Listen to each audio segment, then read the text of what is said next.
would you like to be able to surrender to your manifestation?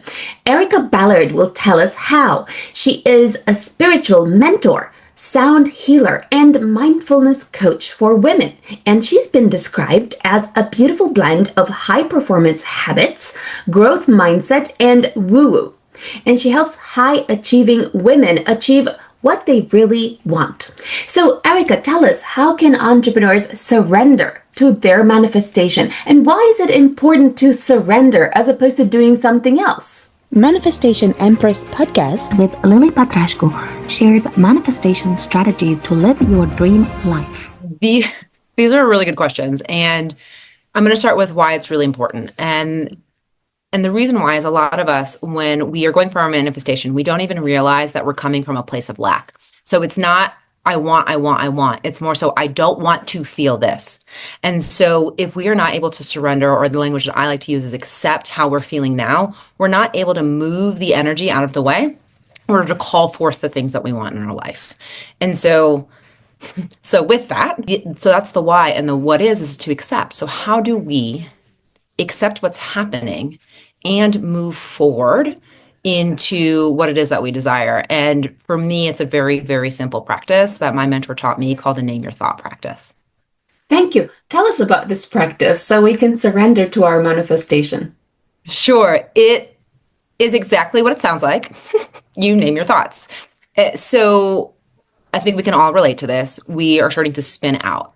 We're like, I want the thing, stuff's not working out. And we're starting to think our way through. Our body constricts, like we all know. I'm not going to even try to, we all know when we start to swirl out, especially if they're listening to your podcast. And so when that happens, what you want to do is you want to stop, close your eyes, and start naming your thoughts. So let's just say your business is not going the way that you want it to go. You'll go, this sucks, right? Close your eyes. This sucks. Oh, this sucks thought. This is not working out. This is not working out thought. I'm a terrible business owner. I'm a terrible business owner thought. And you just go through it over and over and over again until the thoughts cease. Because once you do this, and sometimes it takes 2 minutes. If you've been practiced at it, it takes me about 10 seconds at this point, depending on what the issue is. But you move through it. It could take 5 minutes. It could take 20. You let all your thoughts out. And then essentially you will hit, or not essentially, eventually you will hit silence, i.e. your true nature.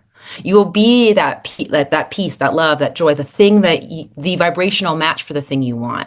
And so this practice, it's very helpful because when you move those thoughts out of the way, you can get into the vibration of what your manifestation is, because by default, that's what you are as a soul having a human experience. And that brings in, right, the manifestation. Wow, that's so fascinating. Tell us more about your blueprint for someone to surrender and accept their manifestation. Yeah, the blueprint. It's fairly simple, right? So when we think about it, it goes through ways. And my mentor speaks about this a lot. And I just love this practice because it summarizes a lot of what we do. The first is, right, before I get into the practices, here's the first piece for manifestation, right? We want to be able to, and you've talked about this 1,000 times on your podcast, but we want to call in our desire, right? We want to sit in the vibration of it. We want to understand that when the contrast exists, it's refining us, and then we want to move back into it. It's a cyclical process. In order to get into that vibration, what I find is really helpful is, one, to always check in with your mind to make sure you're in the right space. If your mind isn't, because we can often see what's happening when in our subconscious, when we shut down the outside world. When we go from there, we move here to our mind. And then if we can't stop it there, we move into our body. So what's happening here? Where's the tightness? We feel it. We allow ourselves to feel the feelings that we are not normally allowing ourselves to feel or see, because we're afraid of what it will do for us, or what it will mean, or if we're getting it right. And then we move into the energetic piece. So start with your mind to surrender. If you're able to quiet your thoughts really quickly, you're just going to naturally get into the vibration. If that doesn't work, you move into the body, the energy, the body, the feelings. Let those dissipate, let those go, accept what they are and surrender to them, and then let them go. And then if you really can't get there, right, we're going to work with our energy bodies in order to move to the next step. Thank you. How can someone change their state so that they are not feeling like so overwhelmed by a lot of negative emotions? Is it what you've just talked about, or is there something else that they need to add to this? So there's twofold. One, I do believe that just accepting what is, simply saying this is what's happening in my body and staring at it in the face without trying to run from it is the simplest way to surrender to the practice, right? Surrender to what is, to get yourself in the vibrational energy, because most of us, we don't do it. We don't want to accept what is happening in front of us. And once you do, you realize it's just a thing that's happening to you in this experience. That being said, it takes practice to get there, right? It's not a super easy walk in the park for some of us, myself included in the beginning. And so the other way is you can simply shift your physical body. So go for a walk, change rooms, have a different conversation, do something that lights you up. You can do all of those things to shift and then come back to this practice of staring your stuff in the face.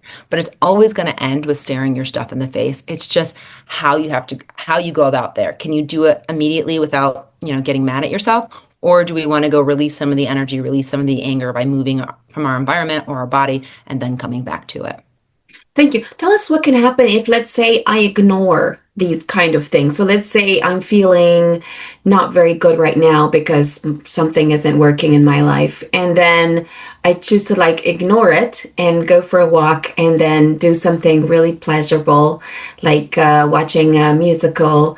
And then, I don't know, go dancing, and then I elevate my vibration. Doesn't the process of bringing up all these negative emotions kind of multiply it? Or would you say the contrary is happening because you're aware of what's happening? That's a great question. And this is the paradox, right, that we're often walking is how do you feel your feelings without getting pulled into them? That's the work. Of course, you don't want to go into it and dissect and sit in it and analyze it. When you do all of that, when you spend so much time unpacking your stuff, you're definitely pulling down your vibration. You're definitely in the negative space. The goal here is how do you have what is the human experience happen and not get pulled in? So the idea is how do you feel your feeling and move through? Because the reality is you only feel that feeling for 90 seconds. When you actually let your body do it, it lasts for 90 seconds. And then from a biochemical standpoint, and then you can move through. So I do think it works against you when you sit and try to dissect and to analyze. But if your manifestation is not landing, there is something you are not looking at. And so your job is to look at it, not get lost in it, not think it says something about you. Just say, oh, I called it an experience I didn't want. Why? Oh, and then feel your feelings about it, but move through them instead of get stuck in them. And this is important based on the first question you asked. And I know you know this based on your work. You've seen it 1,000 times, right? You can get the whisper, you can get the Mack truck. Source can be excuse me, hey, this isn't really working out. Nudge, nudge, move, move. Or your entire life can blow up.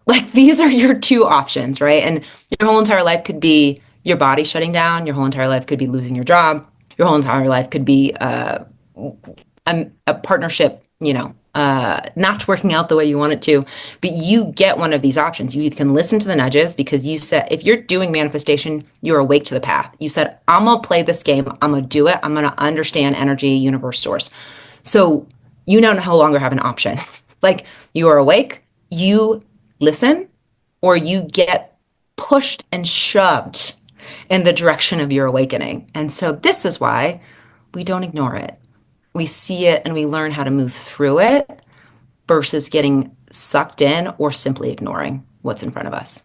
Thank you. Give us some 3 case studies of entrepreneurs you've worked with where they've perhaps implemented this technique in order to figure out what actually isn't working and then to surrender to their manifestation. Thank you for asking that. And I'm so glad I had this conversation with a friend beforehand because the case studies are coming up to my brain right now. I was telling her about it. So the first is I worked with a woman. I still work with a woman. She was overwhelmed in her business. She really believed that if she would just get more disciplined, she can call more business. She could do more things. She could get the money that she wanted to follow her artistic endeavor. She is an author. At the time, she wanted to be an author. And what we saw when we were starting to do this work, starting to surrender, understand what's happening in our feelings, connecting with the subconscious, understanding what it is that we really want to create, we saw she wants to be an author, but she wasn't spending any time actually writing. The majority of her day was given to her other clients. And so when we flipped it and we said, okay, every morning for 2 hours, you're going to write. You're just going to write and you're going to sit in the joy of writing and you're going to love doing, like being the thing that you love to do, and put out that you want to be an author. We're gonna see what happens. I kid you not. It has been less than 2 years, and she has an agent, and she has two submissions into her agent to potentially publish. So it's crazy how fast things can take place. So that's the first thing that comes up for me. The other is I had a woman who came to me on like a one-off session. I was like, I don't really know. I don't know I'm here. I just feel like I should be here, right? I should just be here. The universe said I should show up. And so she did. And I'm really glad because, God's her spirit, whatever. There's no mistake usually where you are. And so we're chatting, we're having a dialogue about what's happening. What do you want in your life? What are you here looking for? And what really came through was she was struggling with cash. She just on the outside, everything looked good, but the money that she wanted to call in did not exist yet. And so as we started to do this work, what we realized is that there was a lack of trust, right, between her source spirit, whatever your language is. There was a lack of trust with it. And so that her work, in order to get back to it, was to remove her what is the word I want to say? Her safety, being put in money and putting her safety back in source, because that's who she said she wanted to be right down the road. Like, I'm the type of person who does this. And so she's really manifesting her life, right? She's really manifesting who she is to be. And so in our work, what we did is we did mind, we did body, we figured that out. And we realized that she had to surrender to the fact that, like, she didn't trust, even though on the internet she said she did.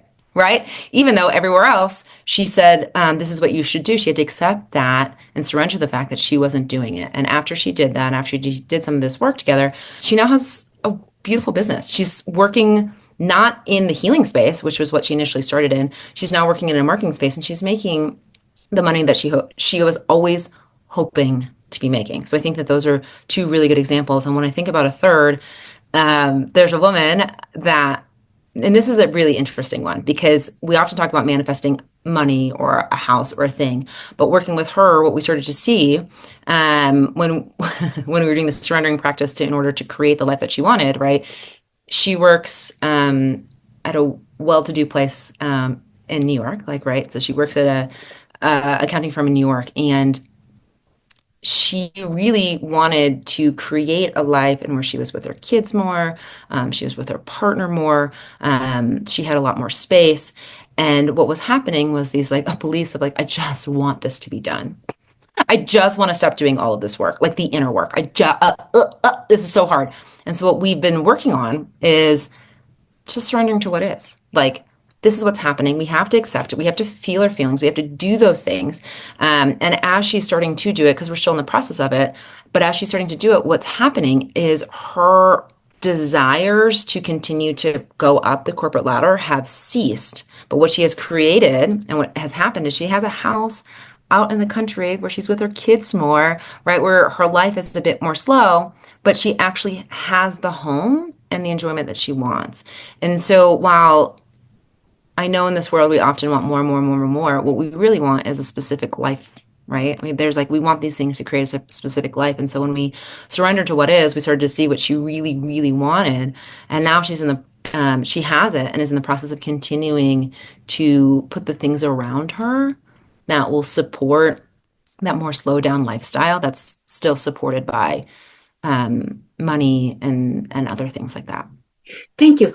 Tell us your 10 commandments for someone who wants to surrender to their manifestation so they can live a more authentic life, like you mentioned, so that instead of, let's say, pretending that, okay, I want this or I want that, they can find something that they truly want to do and they are fully aligned with that, like on a core level. Yeah. I hope I don't need 10 commandments, full 10, because I don't have them. Many, yes. But I would say, in order to surrender to the life you really want, the big thing you have to do is get really clear on what you want, which sounds so silly when I say it out loud, but, like, often we want the manifestation to bring us a feeling. So why do you want the money? Why do you want the relationship? Why do you want the car? Why do you want and spoiler, it's usually joy, peace, calm, all of that. It's like getting to that point. Like, what do you really want? And then becoming the vibrational match to it. So if you believe that this relationship will bring you love, guess what? You've got to go feel love right now. If you believe that this money is going to bring you safety, guess what? You've got to go figure out how to feel safe in your body, in your situation right now. And so for me, it actually comes like the first, like the massive tenet, right? The first commandment, right, is figure out what you really want. And then after that, go be it. And if you have trouble going to be it, do the work to figure out why. Don't get lost in it. Don't become a healaholic. Don't like run from Reiki practitioner to therapist to somatic healer. Like, figure your stuff out and then start to move back up the ladder. And I would make the argument that when it comes to manifestation, a lot of us really think that that thing will deliver our stuff. And we are having an experience, and the experience is the experience. And so enjoy the play, enjoy the contrast, enjoy the moment you're in, and use all of that information and data that you've collected instead of beating yourself up to say, okay, this is what I really, really want, and start to build that now, because you change everything in the present. And lucky for you, we all get that gift. Thank you. What happens where people live inauthentic lives? Like, why does that even happen? Why do people not like fully align to what they truly desire? What's going wrong there? And how can people fix that and surrender to what they truly want? Fear, I feel like, is the answer for all of it. I mean, pick your poison on what that fear looks like.